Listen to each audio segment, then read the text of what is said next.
ఈరోజు ఇటువంటి ప్రెస్ మీట్లు పెట్టాల్సి వస్తుందని చాలా అంటే చాలా బాధగా ఉంది. ఎందుకంటే రాజకీయాల్లో విమర్శలు ప్రతి విమర్శలు అనేది సహజం. అయితే వాటికి కూడా కొన్ని పద్ధతులు ఉంటాయి. ఏ అంశాల మీద మనం విమర్శలు చేయాలి అనే దానికి కూడా ఒక ఆలోచన అనేది ఉండాలి. తెలుగుదేశం పార్టీ ఎప్పుడు ప్రతిపక్షంలో ఉన్న అధికారంలో ఉన్న సద్విమర్శలు జరుగుతున్న తప్పులు మాత్రమే ఎప్పుడైనా సరే మా నాయకులు కానీ మా అధినాయకులు కానీ మాట్లాడటం జరిగింది. అయితే ఈరోజు ఒక అబద్ధాలు పుట్ట మీద పుట్టినటువంటి పార్టీ వైఎస్ఆర్సీపీ పార్టీ. మనందరికీ తెలుసు ఏ విధంగా ఆ పార్టీ పునాదులు పుట్టినాయో. అట్లాగే అసలు వాళ్ళ పార్టీయే కాదు, అది వేరే వాళ్ళ పార్టీని తీసుకొని అతన్ని కూడా పార్టీలో నుంచి గెంటేసిన పార్టీ వైఎస్ఆర్సీపీ పార్టీ.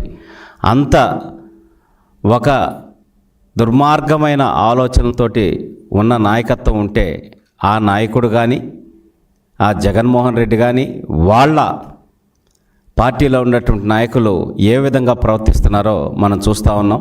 దాంట్లో భాగంగా డిఎస్సి 2025 ఈరోజు రాష్ట్రంలో 2019 నుంచి 24 మధ్య ఎటువంటి ఉద్యోగ అవకాశాలు లేక లక్షలాది మంది అప్పులు చేసి మరి కోచింగ్ సెంటర్లలో కోచింగ్ తీసుకొని, ఎందుకంటే జగన్మోహన్ రెడ్డి 2019లో అధికారంలోకి రాగానే మీకు జాబ్ క్యాలెండర్ ఇస్తా, ప్రతి జనవరి 1వ తారీఖు జాబ్ క్యాలెండర్ రిలీజ్ చేస్తా అని చెప్తే అమాయకంగా గొర్రె కషాయ వాళ్ళని నమ్మినట్టు నమ్మి నిరుద్యోగులందరూ ఏ విధంగా నష్టపోయారో మనం చూసాం. ఒక జాబ్ క్యాలెండర్ లేదు, ఒక డిఎస్సి లేదు. 2014 నుంచి 19 మధ్య చంద్రబాబు నాయుడు గారు తీసుకొచ్చిన కంపెనీలని రాష్ట్రం నుంచి వెళ్ళగొట్టారు. కంపెనీ ప్రతినిధుల్ని బెదిరించారు. వాటాలు ఇవ్వకపోతే మిమ్మల్ని ఇక్కడి నుంచి తరివేస్తామని చెప్తే భయపడి పక్క రాష్ట్రాలకు వెళ్ళిపోయిన పరిస్థితి. అటు ప్రభుత్వ ఉద్యోగాలు ఇటు ప్రైవేటు ఉద్యోగాలు రెండూ లేక నిరుద్యోగ యువత నరకం చూసినటువంటి పరిస్థితుల్లో 2019 నుంచి 24 మధ్య నారా లోకేష్ గారు యువగళం పాదయాత్ర ప్రారంభించినప్పుడు ప్రతి నియోజకవర్గంలో వచ్చిన వినతుల వెల్లువ ఈ ఉద్యోగాలకు సంబంధించి జాబ్ క్యాలెండర్ గురించో డిఎస్సి గురించో లేకపోతే మాకు ఉద్యోగ అవకాశాలు ఏదో ఒకటి కల్పించమని చెప్పనేసి ప్రతి నియోజకవర్గంలో ఎన్నో వేల లక్షల కొద్దీ వినతులు అనేది ఆయన స్వీకరించడం జరిగింది. అది చూసి యువగళం పేరుతోటి 20 లక్షల ఉద్యోగాలు కల్పిస్తామని చెప్పనేసి ఎన్నికల ముందు నారా చంద్రబాబు నాయుడు గారు బాబు షూరిటీ భవిష్యత్ గ్యారంటీ అనే కార్యక్రమం ద్వారా కావచ్చు, సూపర్ 6 పథకాల్లో భాగంగా ఉద్యోగార్థులకి మాట ఇవ్వటం జరిగింది. అలాగే ఎన్నికల ముందు ప్రచారంలో కుప్పం నియోజకవర్గంలో జరుగుతున్నప్పుడు ఒక డిఎస్సి సంబంధించి ఒక నిరుద్యోగి డిఎస్సి సార్ అని అడిగితే ఏ ఆలోచనతో ఆయన అన్నారో తెలియదు కానీ మొదటి సంతకం మెగా డిఎస్సి మీదే పెడతానని చెప్పనేసి నిరుద్యోగులందరికీ ఒక వరంలాగా ప్రకటించడం జరిగింది. ఇచ్చిన మాటను నిలబెట్టుకుంటూ చంద్రబాబు నాయుడు గారు మొదటి సంతకం నిరుద్యోగుల కోసం మెగా డిఎస్సి మీద సంతకం పెట్టి ఒక చరిత్రకి శ్రీకారం చుట్టారు. 16,347 పోస్టులకి నోటిఫికేషన్ ఇచ్చి దాని నిర్వహణ బాధ్యతలు నారా లోకేష్ గారికి యువ నాయకులకి అప్పచెప్తే విద్యాశాఖ మంత్రివర్యులకి ఒక ఇబ్బంది రాకుండా ఈ డిఎస్సిని పర్ఫెక్ట్గా నడపాలి అని చెప్పని 100 పైచిలకు కేసులు వేసినా కూడా 2-3 గంటలు కూడా నిద్రపోకుండా ఆ డిఎస్సి ఏదైతే ఆ ఎగ్జిక్యూట్ చేసే టైంలో చంద్రబాబు నాయుడు గారు అయితేనేమి నారా లోకేష్ గారు అయితే అధికారులతోటి కంటిన్యూస్గా చర్చలు జరిపి ఎక్కడ ఏ ఇబ్బందులు రాకుండా డిఎస్సిని అద్భుతంగా నిర్వహించటం, పకడ్బందీగా నిర్వహించటం, ఆన్లైన్లో మనకి సాఫ్ట్వేర్ ద్వారా క్వశ్చన్స్ అన్నీ కూడా వచ్చేటట్టు అట్లా ఒక పకడ్బందీ వ్యవస్థని రూపొందించి డిఎస్సిని నిర్వహించారు. అలాగే వెరిఫికేషన్ దగ్గర నుంచి ప్రతి ఒక్కటిది పారదర్శకంగా ఏ విధంగా నిర్వహించారో మనం చూసాం.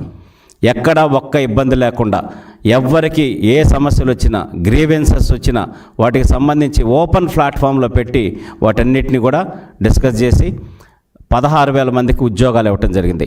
ఇక్కడే అమరావతిలో ఆ కుటుంబ సభ్యులు, ఉద్యోగార్థులు అందరినీ కూర్చోబెట్టి వాళ్ళకి నియామక పత్రాలు ఇస్తే ఆ ఆనందం అనేది కళ్ళతో చూసి మేమెంతో సంతోషించాం. అట్లా అద్భుతంగా ఉద్యోగాలు ఇవ్వడంతో పాటు వాళ్ళు ఉద్యోగాల్లో చేరి మళ్ళీ అద్భుతమైన ఫలితాలు ప్రభుత్వ బడుల్లో మొన్న రావటం జరిగింది. మనం అందరం చూసాం. నారా లోకేష్ గారి ఆలోచనల్ని ఈ కొత్తగా చేరిన డిఎస్సి నుంచి నియామకాలైన వాళ్ళు కావచ్చు, ఒక నూతన ఉత్సాహంతో పనిచేసి ముందు పనిచేస్తున్న టీచర్స్ కావచ్చు, అందరూ కలిసికట్టుగా అద్భుతమైన ఫలితాలు ప్రభుత్వ బడిలో వచ్చినాయి. మనం అందరం చూసాం.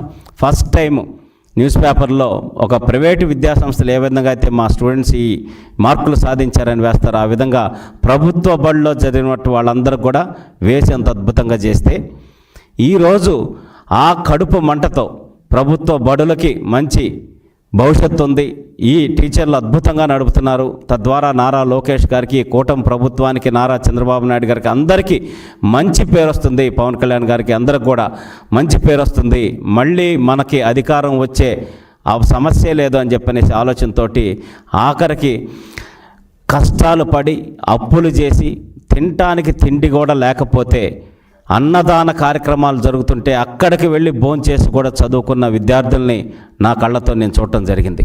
నేను గ్రాడ్యుయేట్ ఎమ్మెల్సీగా పోటీ చేసేటప్పుడు మేము ఎన్నో కోచింగ్ సెంటర్స్ కానీ వాళ్ళందరికీ కూడా తిరిగితే కడు పేదరికంలో ఉన్నా సరే ప్రభుత్వ ఉద్యోగం కొట్టాలనే లక్ష్యంతో కడుపు మార్చుకొని మరి కష్టపడి చదివి ఉద్యోగాలు కొట్టిన పిల్లలు ఉన్నారు.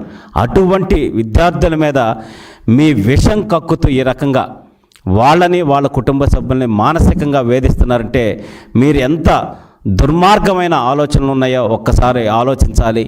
మీ ఇప్పుడు కూడా ప్రజలు మిమ్మల్ని తరిమి కొట్టేటటువంటి పరిస్థితి ఉంటుంది సంగతి కూడా తెలుసుకోవాలి. ఎందుకంటే ప్రతి ఒక్కటి డిపార్ట్మెంట్ హెడ్స్ ఎవరైతే ఉన్నారో వాళ్ళందరూ కూడా ప్రిన్సిపల్ సెక్రటరీ గారు అయితేనేమి, కమిషనర్ గారు అయితేనేమి, స్పోర్ట్స్ కోటాలో జరిగిందని చెప్పనేసి మాట్లాడితే కనీస జ్ఞానం కూడా లేకుండా ప్రతి దానికి వాళ్ళు మాట్లాడినటువంటి వాళ్ళు చేసిన ప్రతి ఆరోపణకి ఉదాహరణ చెప్తూ ఏ విధంగా ప్రాబ్లం దాన్ని సాల్వ్ చేసాం, ఏ విధంగా ఎందుకు వాళ్ళకి అర్హత రాలేదనేది కూడా వివరించడం జరిగింది. జగన్మోహన్ రెడ్డి గారు కొంతమంది పేటీఎం బ్యాచ్ని తీసుకొచ్చి కూర్చోబెట్టి మీటింగ్ పెట్టి ఉద్యోగాలు ఇవ్వకపోగా ఇంకా ఏదో రాష్ట్రంలో 2025 డిఎస్సిలో ఏదో జరిగిపోయిందనేటటువంటి ఉద్దేశాన్ని ప్రజల్లోకి తీసుకెళ్లాలని ఆలోచించడం అంతకన్నా దారుణమైన అంశం ఇంకోటి లేదని తెలియజేస్తున్నాం. అలాగే వైఎస్ఆర్సీపీ నాయకులకు కూడా చెప్తాను, మీ బిడ్డలకు కూడా దీంట్లో ఉద్యోగాలు వచ్చినాయి. ఈ 16,000లో తెలుగుదేశం పార్టీకో, జనసేన పార్టీయో, బీజేపీ పార్టీకో, కూటమి ప్రభుత్వంలో ఉన్న పార్టీలకు సంబంధించిన వాళ్ళకేం రాలేదు.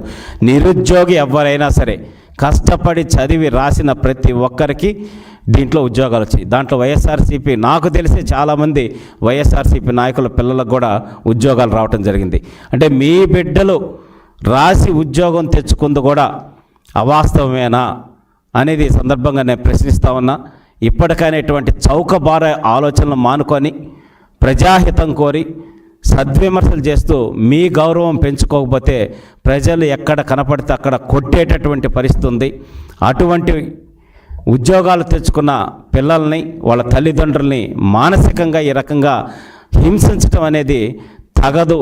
ఇప్పటికైనా ఈ ఆరోపణలు మానుకొని జరిగిన వాస్తవాలు మొత్తం అన్ని అధికారులు కావచ్చు అన్ని రకాలు కూడా వివరించడం జరిగింది. వాటన్నిటి గణాంకాలతో సహా స్పోర్ట్స్ కోటాలు ఇంకా 39 పోస్టులు మిగిలి ఉన్నాయి. అమ్ముకునే పని అయితే 39 పోస్టులు ఎందుకు మిగిలిస్తారు? కనీస ఇంగిత జ్ఞానం కూడా లేకుండా ప్రవర్తిస్తున్న మీకు ఇప్పటికైనా హెచ్చరిస్తూ ఉన్నాం.